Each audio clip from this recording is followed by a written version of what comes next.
You're listening to the Whole Hog Sports Podcast. And now, here's your host, Matt Jones. Today on the show, Arkansas basketball beats Memphis 99-75. We'll discuss it. We'll also have Sam Sklar from the Jackson Clarion-Ledger on to talk about Mississippi State. First, a word from Kendall King. Kendall King, we're proud of over 4 decades of design. We're continuing the legacy of great creative design by combining our brands of Kendall King, Soapbox, and Shopcart. Together, these brands represent a new focus in marketing design with individual attention to specific areas. Through our design expertise supported by a team of talented professionals, we showcase our best. We are Kendall King, we are Soapbox, we are Shopcart, we are design. Not a whole lot of football talk today. We'll talk Mississippi State with Sam Sklar a little bit later, but it's October 28th, and I was telling you something earlier. I was looking up some stuff a little bit earlier this morning about Arkansas and Mississippi State. You know, their state had some good years under Dan Mullen, but for the most part, these teams have kind of mirrored each other in that there have been some really bad years over the last decade or so between Arkansas and Mississippi State. And it's October 28th. This is the 7th time since 2013 that Arkansas has gone into October 28th without an SEC win. So 7 times in 13 seasons, they go into October 28th without an SEC win. Basically, that's 2 months into the season, over half of the last 13 years where they haven't had an SEC win. Like, you wouldn't kind of put Arkansas football of the last 13 Baker's dozen years together and say, hey, here's what it kind of looked like. I think that stat might do it as well as anything. Yeah, for sure. And it's one of those stats that you have to read again because it's just so jarring that more often than not since then that they have been without a win at this point. I think that it's something that Arkansas fans have felt but maybe not realized. It's why I think things feel hopeless a lot of times for the Razorbacks, because you get so deep into a season and they're not winning games. They're not winning consequential games, not winning SEC games.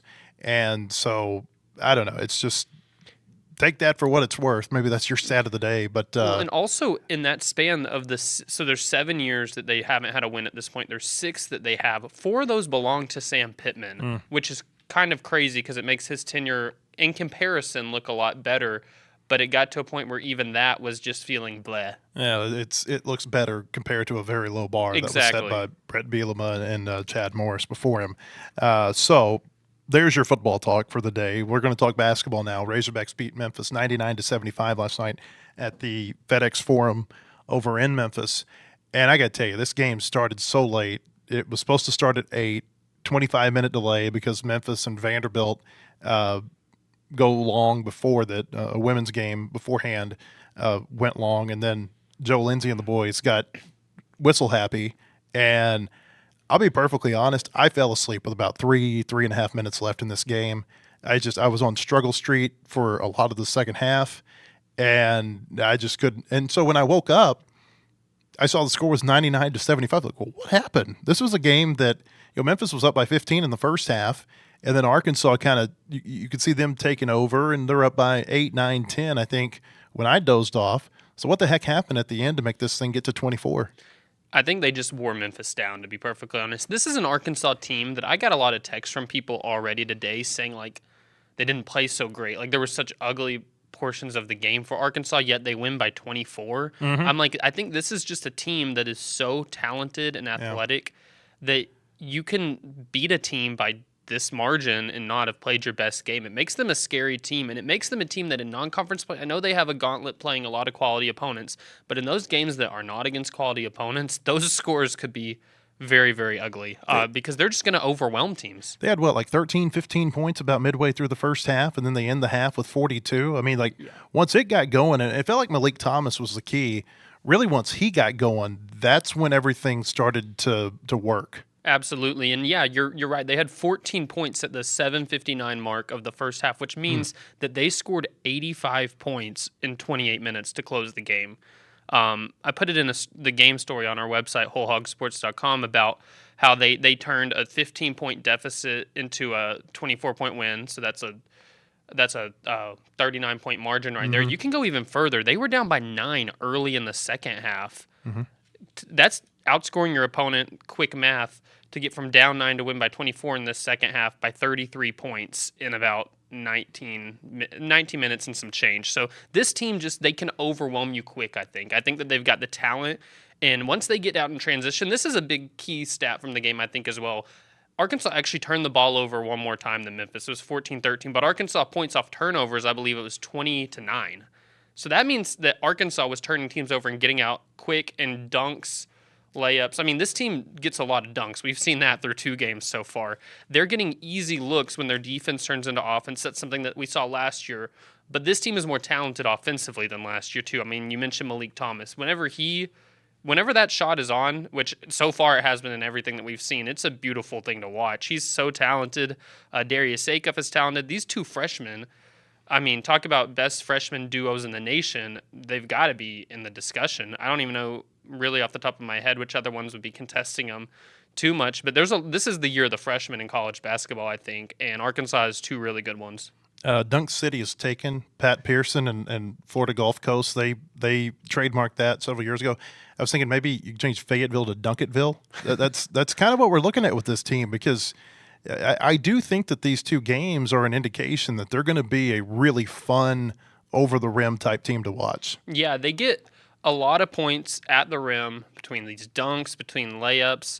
And then they're shooting decent from three-point range. I mean, they were 6 of 17 last night. That's 35%. I believe against Cincinnati it was more around 40%. So they're shooting all right from three-point range, but they're getting a lot of their points around the rim. They've got just some tough shot makers, too. I mean, Malik Thomas hit a really pretty floater that kind of teardropped in the second half that stood out. You have Darius Acuff can just go create a shot, I think, whenever he wants. And this is the crazy thing. You're looking at the end of the game at the stats, and kind of everybody's feasting for Arkansas in the scoring too, which just tells me that it's a team that's playing at this juncture of the season pretty unselfish.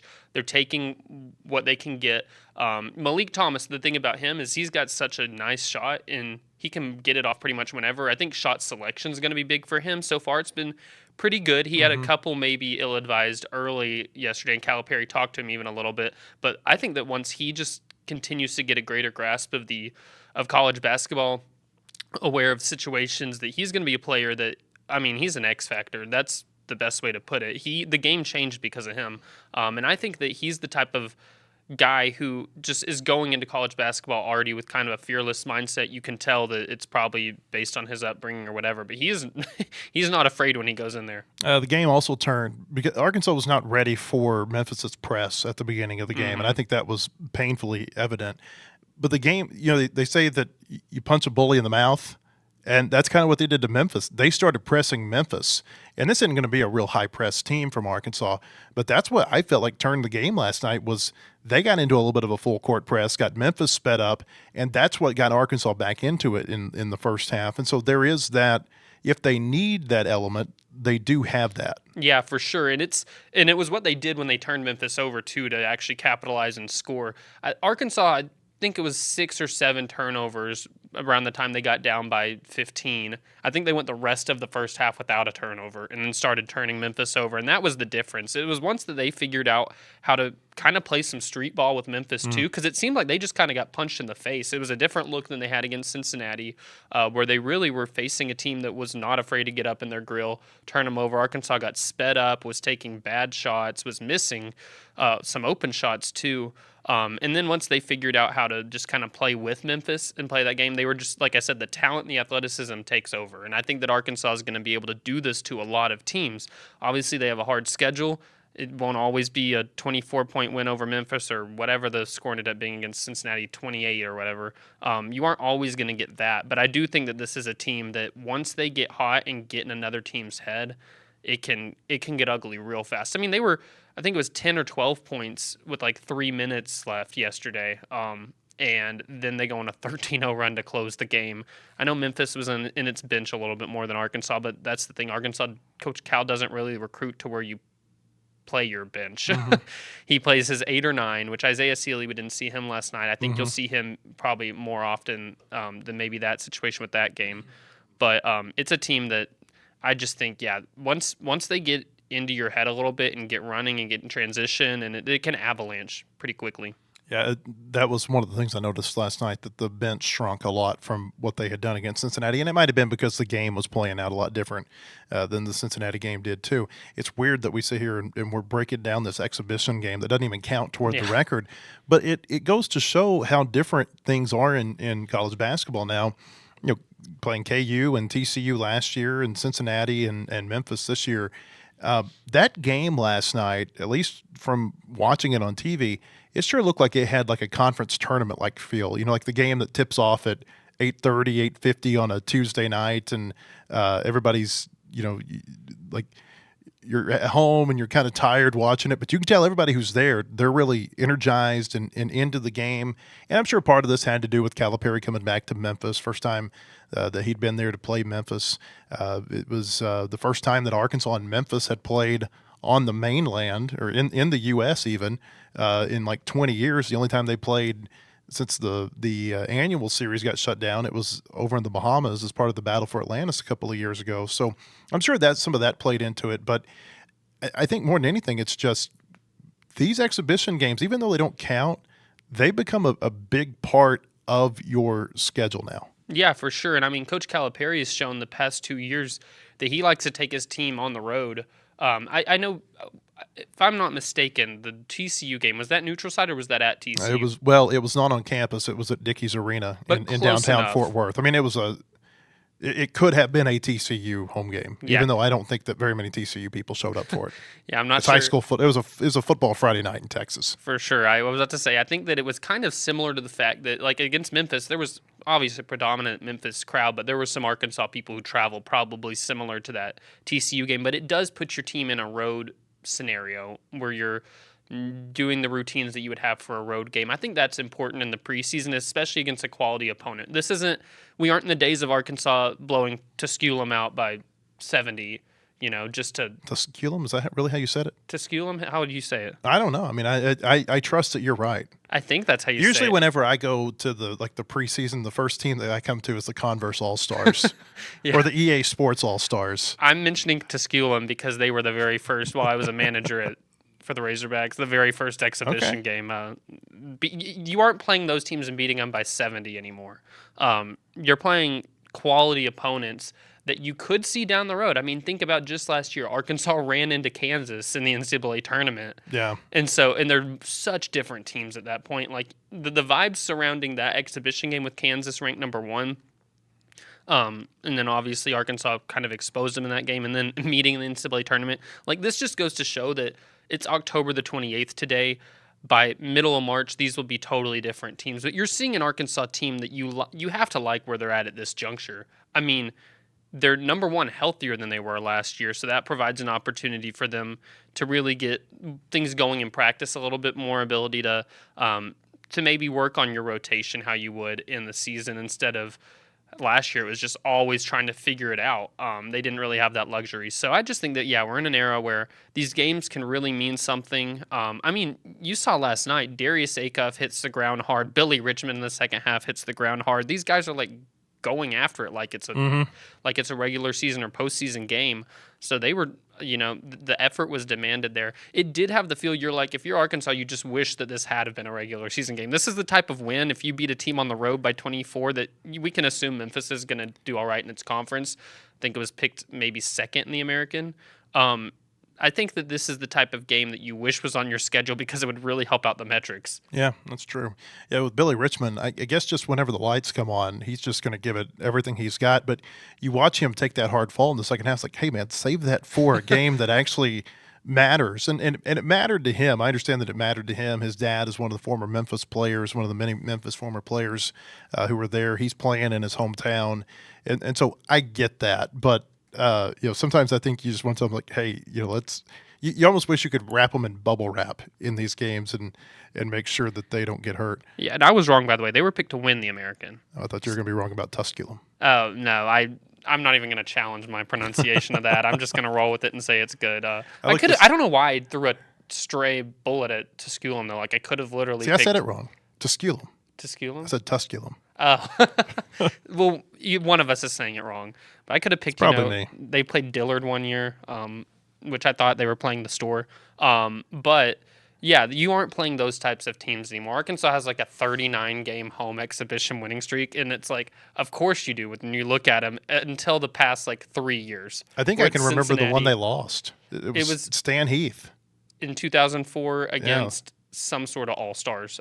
Yeah, Converse All-Stars, Midwest All-Stars. I was looking this up whenever Arkansas won the national championship. The 2 exhibition games that they played that year were against Arkansas Express. I don't know what that is. And Latvia.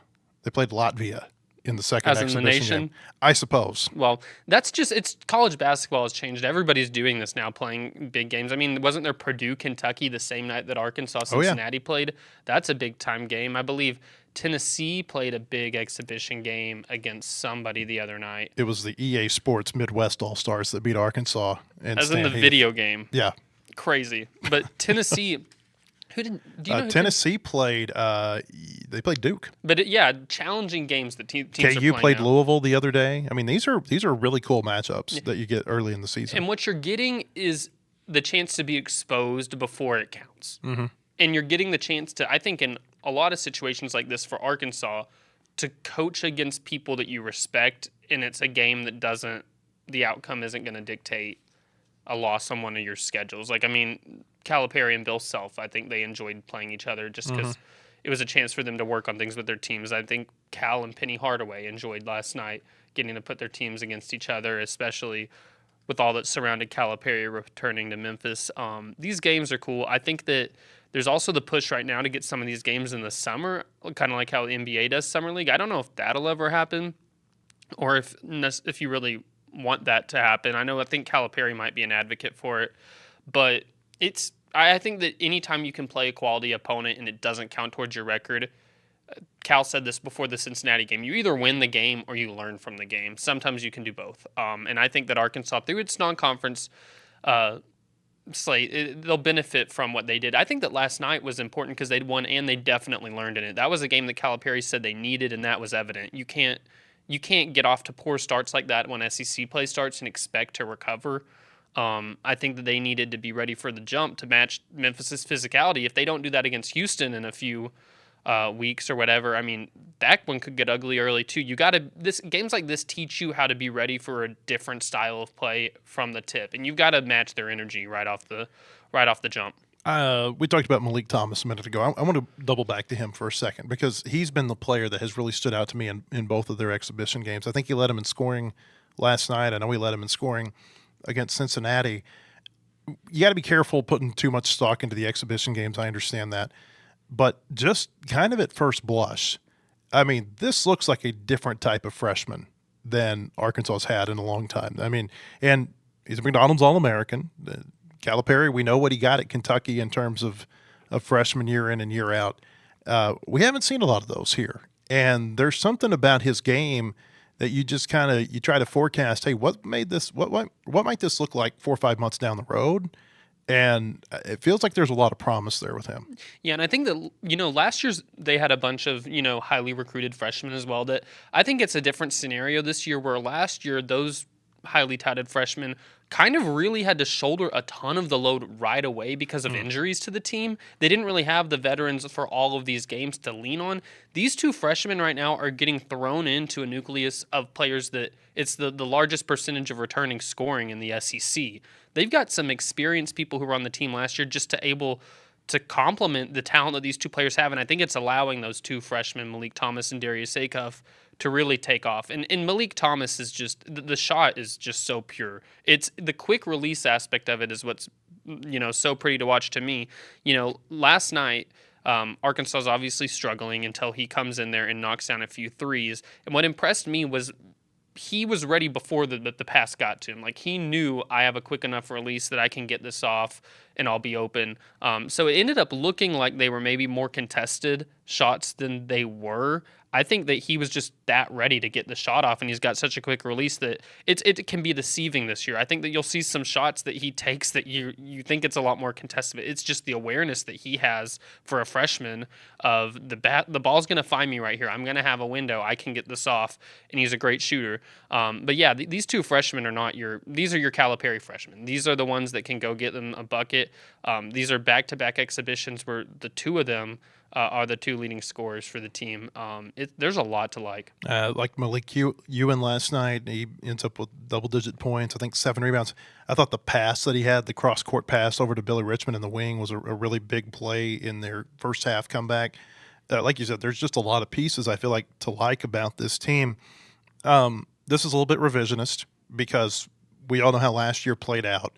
But I think that if I were putting myself right now talking about this year's team versus where I was this time last year when they got back from TCU and they had lost that game, I would say I feel more confident in this year's team. Absolutely, and it's the health of the team, in my opinion. It's the health and it's the offensive playmaking. I mean, you look at last night's stats, and this is just a team that I think is athletic and can create their own opportunities enough that they don't have to be like great from three. They just have to shoot the ball pretty good from three.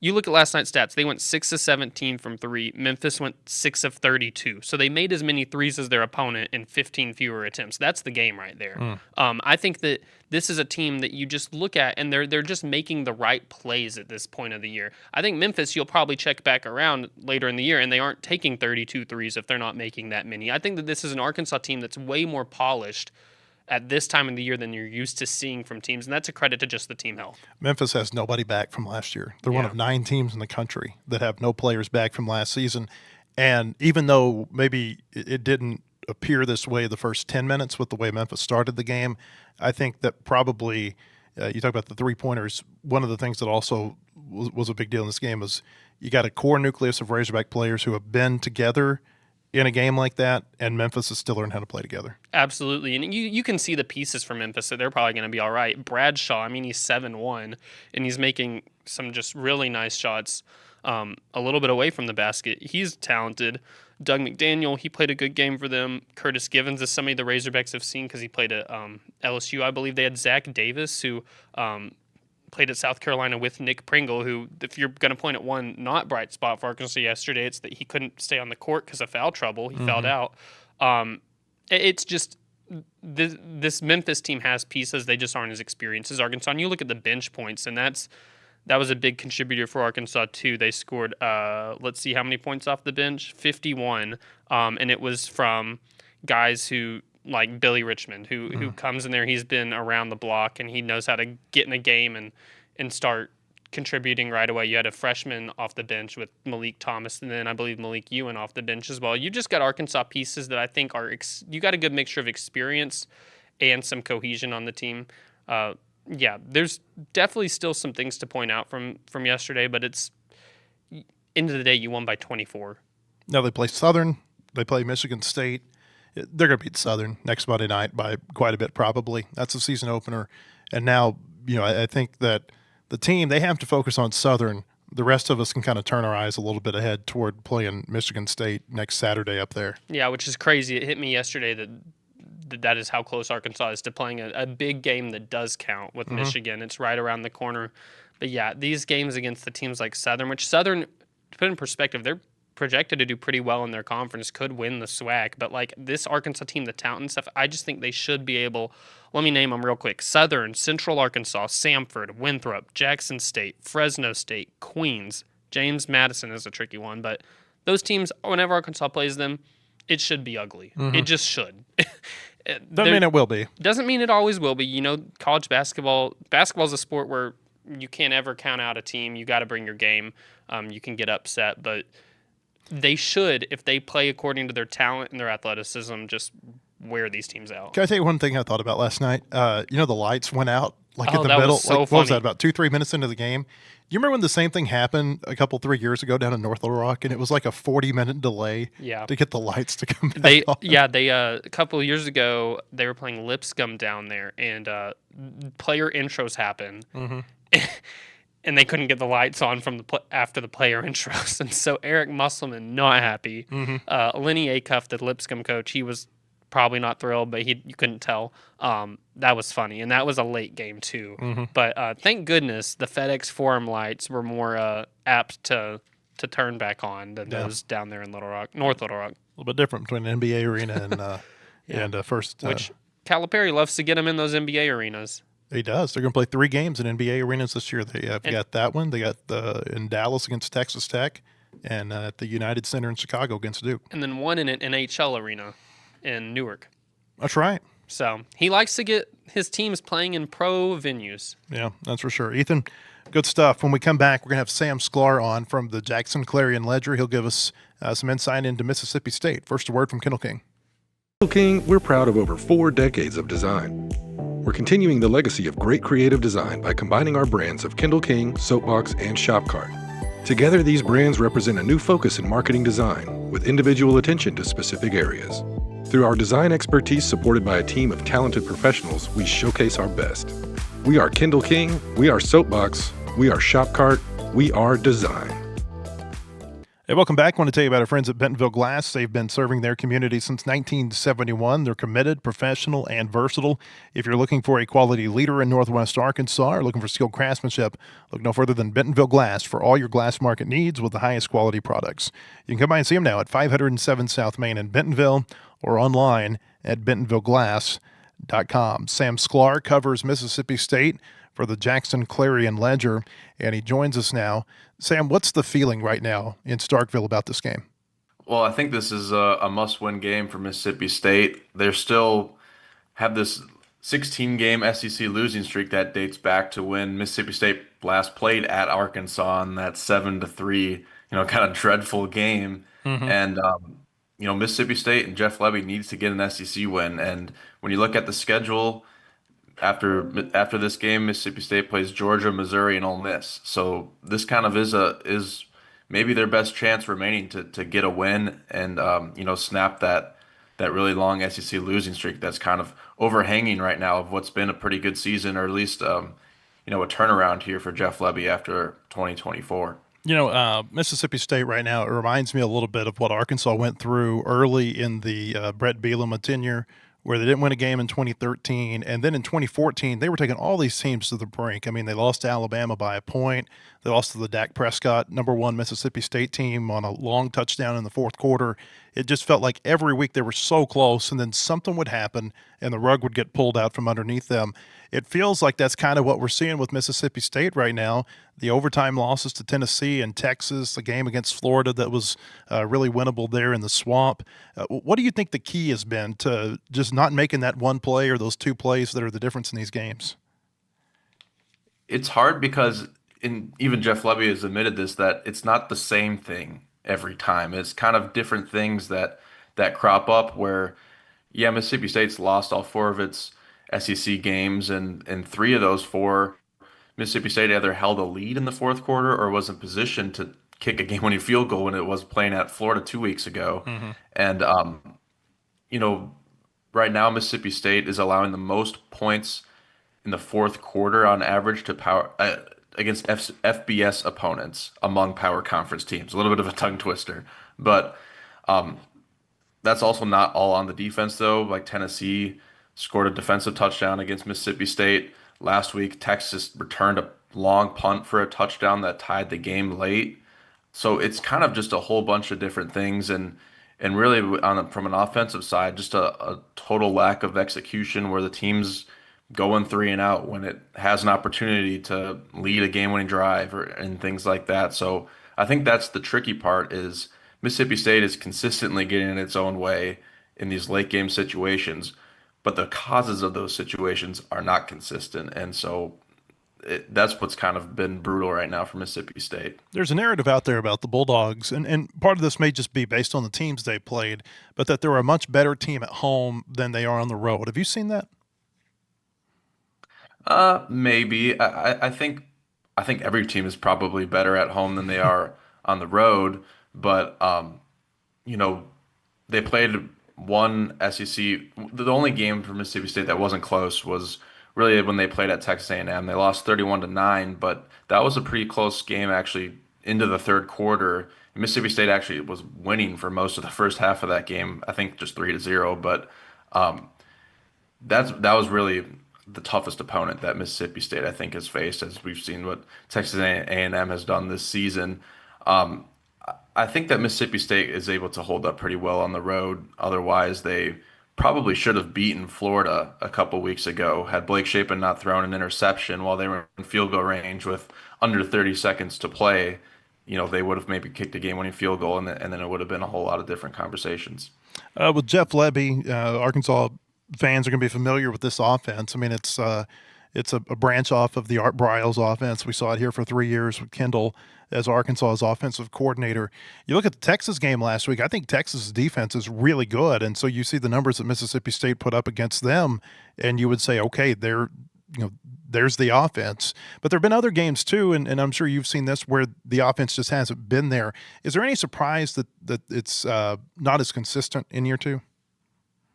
I think there is some surprise with that for sure. I think part of the issue right now has been the offensive line, or at least it was a little bit earlier in the season when they played the Texas A&M game specifically. They've already been without one of their starting tackles since week one. He's done for the year, Blake Steen. And then their other starting tackle got injured against Tennessee about a month ago, missed a game, and that had a really big effect on the offensive line. And Albert Reese, the guy who I'm talking about, he's been back, and that has helped a lot in terms of having more of a consistent rhythm. But it is pretty astonishing sometimes how this offense can look so good, like it was against Texas through 3 quarters on Saturday, and then suddenly for some reason like 3-and-outs will happen all the time. And even in that Texas game, Mississippi State had 2 3-and-outs to start the game, and then finally drove down the field and had on the third drive, and then had a field goal blocked. And so it is kind of surprising that they have these just 3-and-outs that happen somewhat consistently, but at the same time they are still able to put up points pretty well. So it's kind of like a weird balance of it, but it's just kind of how it is. What do you think the mindset of Mississippi State's like this week? Because, like you said, they were up by 17 on Texas. It looks like they've got this big win. The losing streak is over, and then it just kind of comes unraveled on them. We've seen this with Arkansas this year where, it looks like, hey, they're going to get that win. Just last week against Auburn would be a great example. And, Bobby Petrino was asked about it last week, and, are you concerned about how the team might respond from this? And he said that's something that, we talked about. How do you think that last week affects Mississippi State going into this game? I mean, it was really a tough one to swallow for Mississippi State. It absolutely was. But honestly, 3 of their losses, of these SEC losses, have been really tough losses. They were up by 7 against Tennessee in the SEC opener before losing in overtime.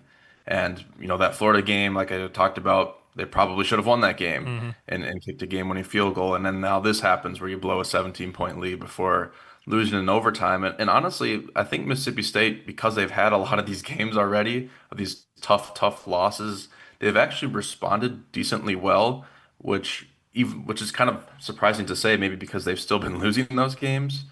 But they've been competitive in really all 4 of these games, and even that Texas A&M game that was 31-9. A lot of those points by A&M were kind of tacked on in the end of the game, but Mississippi State was in that game for about 3 quarters on the road in a night game at Texas A&M without a starting right tackle, with starting running back Fluff Bothwell was carted off the field in that game. They also didn't have one of their best defensive players in Isaac Smith in that game.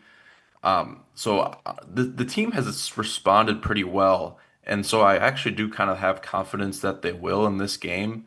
And I think, Jeff Lebby yesterday was saying that, they don't view this game as, their best chance to get an SEC win or a must win, because they view every game the same and everything like that. But like I said earlier, I think from a fan's perspective and all of that, this has to be a win for Mississippi State if you want to show progress that you're turning things around.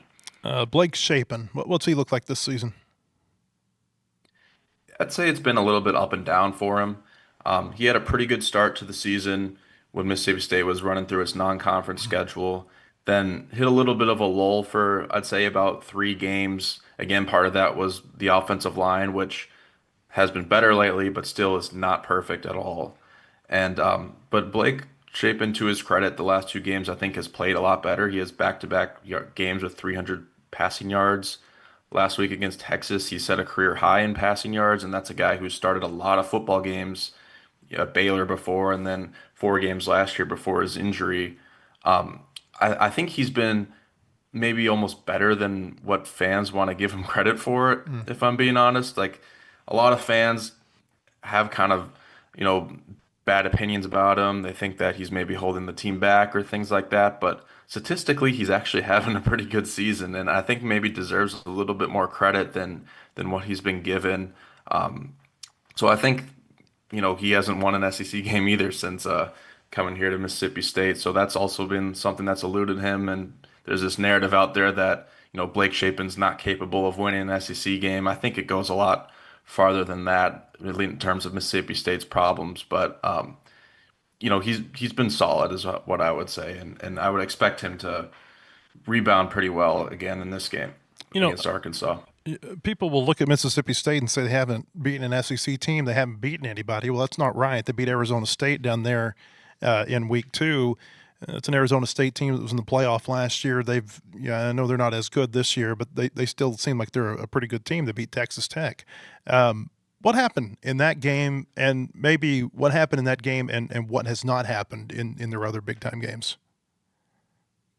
I think it still just comes down to that execution in the fourth quarter. I mean, they kind of won on a magical miracle play, if you want to call it that, when Blake Shapen threw a deep touchdown pass to Brennan Thompson in the final moments of the game, and fans stormed the field after, and it was kind of what felt like a breakthrough moment for this program, and still maybe is. The defense played super well in that game. I believe they had shut out Arizona State until Arizona State kicked a field goal, I believe, in the final seconds of the second quarter. And so the defense got off to a really good start. And that was something that last season was a big, big issue for Mississippi State, was the defense. And I think Arkansas is kind of in that same boat right now. But Mississippi State's defense has improved tremendously. I wouldn't say that they're, elite and at the top of the SEC, but somewhere kind of just in the middle, which is really all that Mississippi State has kind of wanted or needed because of Jeff Lebby and his offense and things like that. But it's just so tough because it hasn't turned into any wins, and they had that 4-0 start, four non-conference games, and now play 8 straight SEC games to close the season. So if you don't win this game, there might be a chance that Mississippi State loses 8 straight games to end the season, which obviously a lot of that momentum probably from September would go away. What do you think the big key is this weekend? I think it's Mississippi State just finding a way to not make the big mistake in the fourth quarter, because it's been an issue with penalties, especially too. Mississippi State has committed some of the most penalties in the country, and part of, I think, what kind of kick-started that Texas comeback last week was when Mississippi State got a stop on 4th down in the fourth quarter, and committed a roughing the passer penalty that didn't need to happen at all. Mississippi State would have been off the field in Texas territory, up by 17 points. Instead, you commit a personal foul penalty, and then Texas goes down, scores a touchdown, and has all the momentum. So if Mississippi State can just not get in its own way, keep kind of executing or performing like it has offensively and defensively, and just make smart decisions, I think, in the fourth quarter is going to be the key.